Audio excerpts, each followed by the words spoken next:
everyone, welcome back to my channel. In today's video, I'm going to answer a question that I surprisingly get a lot. And that is, Vanessa, what would you do with an account that was starting from scratch? So literally 0 followers. Now, if you are someone that has either asked yourself this question, me this question, or someone else this question, well, you're in luck because I'm going to be covering that today. So if you want to learn how I would grow an account from scratch, then keep on watching. Now, the first thing that I would do before even starting this account is really brainstorming what exactly is my niche, or what is the direction that I really want to take this account.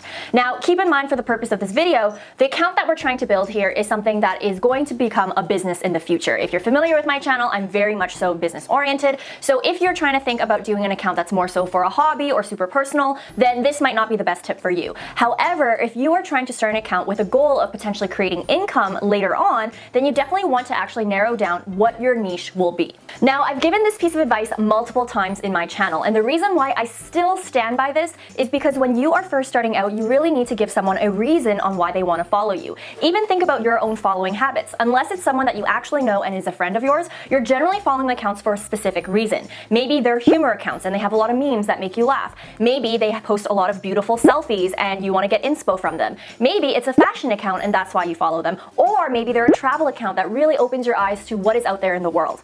As you can see, it truly does pay to have a niche, especially when you are starting out. Now, obviously, when you look at the other influencers out there, they kind of post whatever they want. But I promise you, when they first started out, they were probably quite niched down. Now, as you grow and as you develop an audience who truly loves you and your personality, you're eventually going to have more flexibility to really post whatever you want. However, if you want to be strategic and smart about it, it is quite advised to have a niche right from the get-go. The second thing that I would do after I've narrowed down at least the direction of where I want to take this account and the value that I want to give is I would actually think about my personal brand. Now, if you are starting an account that has nothing to do with you, nothing to do with a personal brand, then you can skip this step. But in my case, and how I see it, is that if this is an account that I'm going to be managing and I'm going to be potentially hopping on stories and showing my face, I would really want to get some clarity on what exactly is my own personal brand. Now, I've mentioned this piece of advice in this video right here, so if you want to check it out, definitely watch it to get the full picture. However, something that I would recommend you doing is considering the 3x3 method. Now, if you have never watched my personal branding video, that is totally okay. In a nutshell, what the 3x3 method means is that as a personal brand, I personally believe that it's always nice to have 3 pillars and 3 values. Now, in my own niche, the 3 pillars that I have is social media, personal branding, and entrepreneurship. What you'll notice is that in my account, in my social media platforms, in terms of content, these are the 3 pillars that I constantly rotate around. Now, let's say you're in fitness. Maybe your 3 pillars is mindset, nutrition, and exercising. Those could be really great pillars that you can rotate between in your content. On the other hand, what the 3 values mean is that these are the 3 values that internally, as a content creator, as a personal brand, you will always uphold to your audience. So in my case, my 3 values are transparency, generosity, and high energy. You'll notice that in a lot of my videos, I have these 3 values that I always portray, regardless if it's explicit or not. By remembering the 3x3 method as a content creator, as a business owner, as the face of a certain brand, you're constantly always going to be very consistent to your audience, and you're gonna have a lot more clarity when you are producing content for your account. Now, as I'm thinking of starting this account from scratch, I already have my niche packed down. I also have an idea of what my personal brand is going to be like. The next thing that I'll probably do is actually optimize my bio. Within my Instagram bio, these are the 3 main things that I would do. The first is I would make sure that my name has a keyword that would make me searchable. So instead of just putting Vanessa Lau, I would put business coach or some sort of keyword that I feel people would be typing into Instagram that would lead them to my page. So if you are a hairstylist, then put hairstylist. If you are a fitness coach, put fitness coach. By having these keywords in your name, it's going to increase the chances of someone finding you, especially if they're typing those keywords in the search bar on Instagram. The second thing that I would do within my Instagram bio is actually having a sort of sentence that kind of really tells someone exactly what I can help them with, the value that I give, or anything that will really mention what people can expect from my account.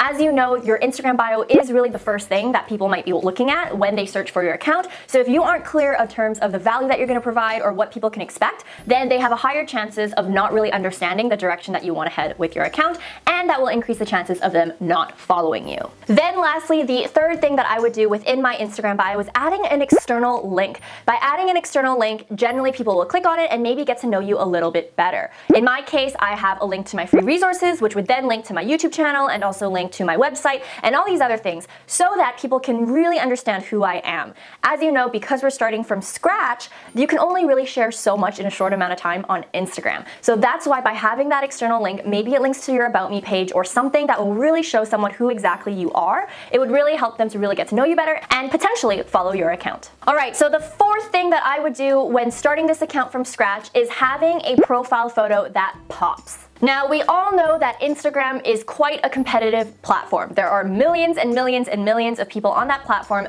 fighting for attention all the time. Now, what you've noticed in my account is I was really intentional with the profile photo that I chose. I specifically chose a profile photo that would show my face, but not only this, would have a bright blue background. This, compared to the other profile photos that exist on Instagram, is something that is a little bit more eye-catching, meaning that when I'm commenting on someone's work or I'm putting up a story, it might increase the chances of someone actually clicking on my account because my profile photo is so eye-catching. Another cool thing to consider when you are choosing a profile picture that will really catch the attention of other people is considering to actually add a bright border around it. I'll put some pictures up here to give you an example, but I find that in my own personal scrolling habits, I always tend to click on profiles that have a lot more of an eye-catching picture, and just so you know, pictures that actually have your face in it are a lot more captivating than those that don't. So really keep this in mind when you are thinking about your profile photo on Instagram. The fifth thing that I would do if I was starting this account from scratch is before I post anything, I would actually pre-plan the first 12 photos on the feed. This means that I would use apps like Later, Planoly, Unum, or Preview to actually aesthetically plan the first 12 photos on my feed. And the reason why I'm suggesting this is because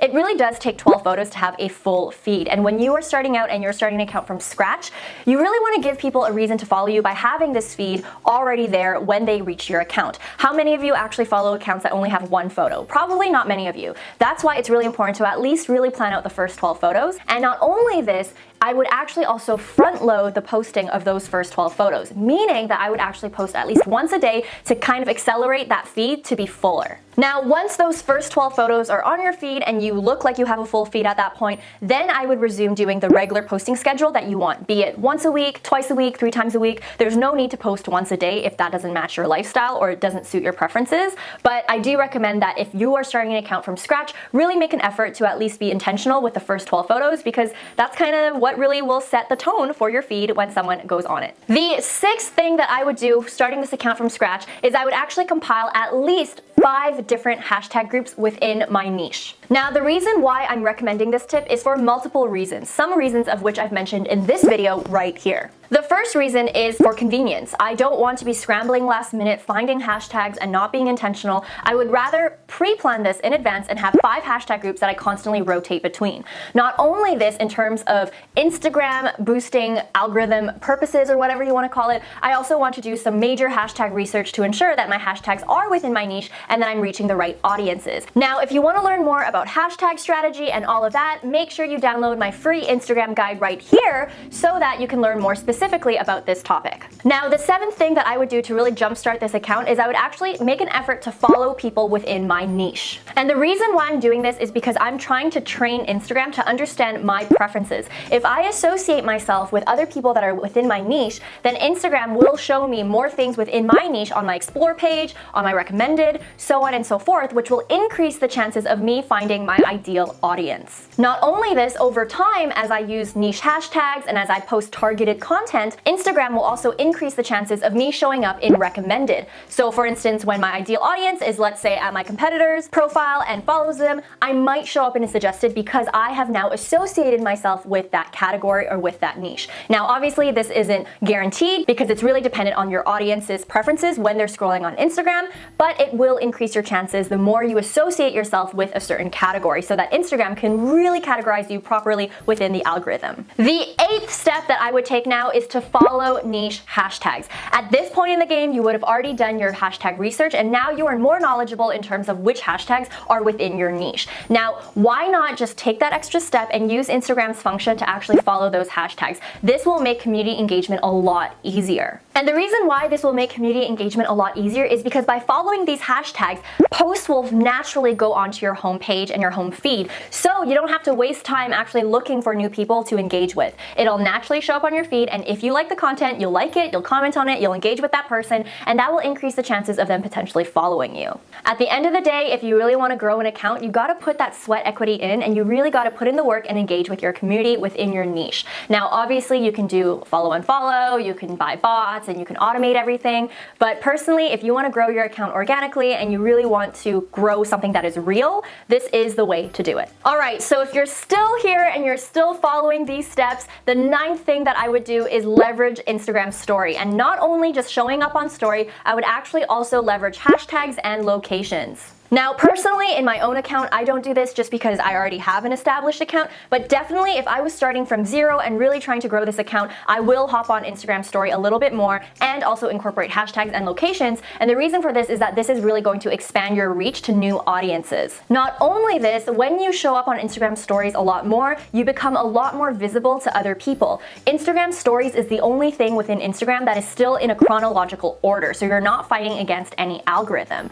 That's going to increase the chances of someone actually recognizing you because they're constantly watching your stories, which will then help them feel a sort of relatability with you, and therefore will increase the chances of them actually liking your content or following you a bit more because you are a lot more familiar to them. Not only this, the reason why being on Instagram story is so powerful and a really good technique for the Instagram algorithm is because it will increase the chances of people actually DMing you. And you really want to have those one-on-one conversations through the DM because based on Instagram's algorithm, the way that posts show up on your feed is truly based on your preferences. So if you are DMing people privately through the DM, that's signaling to Instagram that that person enjoys interacting with your account. And therefore, when you post something on Instagram, it's going to increase the chances of you actually showing up on their feed because Instagram now knows that you are a content creator or you are an account that they already like to interact with. All right, so now the 10th and last step that I would take in order to grow this account from scratch is actually to get off Instagram. What I mean by this is that my personal philosophy on how to grow accounts on social media is that it takes a platform to grow a platform. That's why if my intention is to really grow this account, what I would do is to make sure all my other social media platforms are optimized and that I'm mentioning that I do have an Instagram account. For starters, on Facebook, I would make sure that my cover banner has my Instagram account, my links will have my Instagram account, my bio section will have my Instagram account. If I had a YouTube channel, I would make sure that all my links are optimized and includes my Instagram account. If I wanted to, even in my email signature, I would include my Instagram account as well. There is no such thing as shameless plugging. This is something that if you want to grow, you need to make sure that you're increasing the visibility of it and increasing the chances of external traffic to go to your account on Instagram. Not only this, if my other social media platforms are optimized and are giving visibility to my new Instagram account, what I'd also do is really increase my activity on other platforms. So for instance, I would be way more active in other people's Facebook groups. I would be really active on YouTube comments, anything that will really get my name out there to increase the chances of someone visiting my profile and then finding my Instagram account and then going to my Instagram account and then following me. This is the last step that I would do if I was growing an account from scratch. Now, if you like this video and you want to learn a little bit more about me in terms of how I think when it comes to Instagram strategy, then make sure you hit the notification bell because in my next video, I'm going to walk through the 5 things I believe most people are doing wrong when they're writing Instagram captions. So if you don't want to miss it, make sure you hit the notification bell. And not only this, while you're waiting for that next video, make sure you also check out these 2 videos, which are also super awesome because I guarantee you're going to learn a little bit more about social media, business, and just life in general. So with that being said, as always, guys, thank you so much for watching. I hope you guys have a great day, a great week, and a great life, and I'll see you in the next one. Bye, guys.